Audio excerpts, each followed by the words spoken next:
Asta da în trecere, bată poarta întâia pe o sceneză ne-au adus nașterea Domnului Iisus. Crăciunicele la fel vin cu dansul Jingle Bell. Iar pentru iarna bună mea, un cântec va răsuna. Invităm în scenă clasa întâia B. Nașterea Domnului Iisus. În orașul Nazaret trăia o tânără numită Maria, o fecioară cu inima curată și iubitoare de Dumnezeu. Într-o zi, îngerul Gabriel i s-a arătat și a vorbit astfel.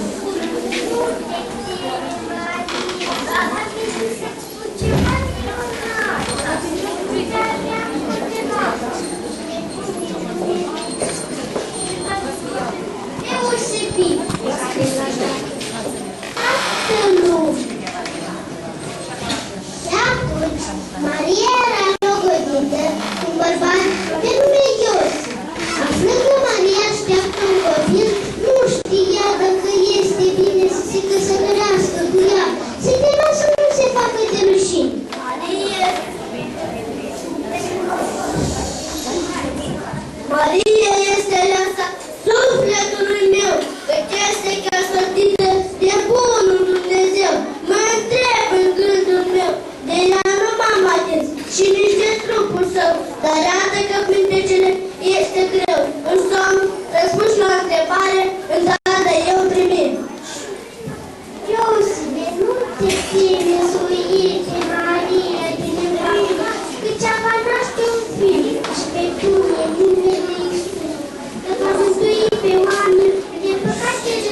al meu frumos tezaur, ca să-i spun că-s fericit, că pe Domnul l-am găsit.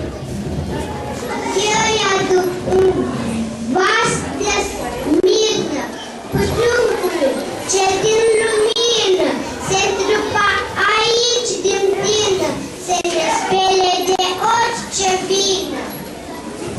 Eu de mâine le-am adus, să-i dau cerul de sus, ce-a venit să se jertfească, de păcat să ne ferească, pe toți să ne mântuiască. Multul a fost botezat Iisus, dar i s-a spus Hristos, adică Împăratul, și s-a născut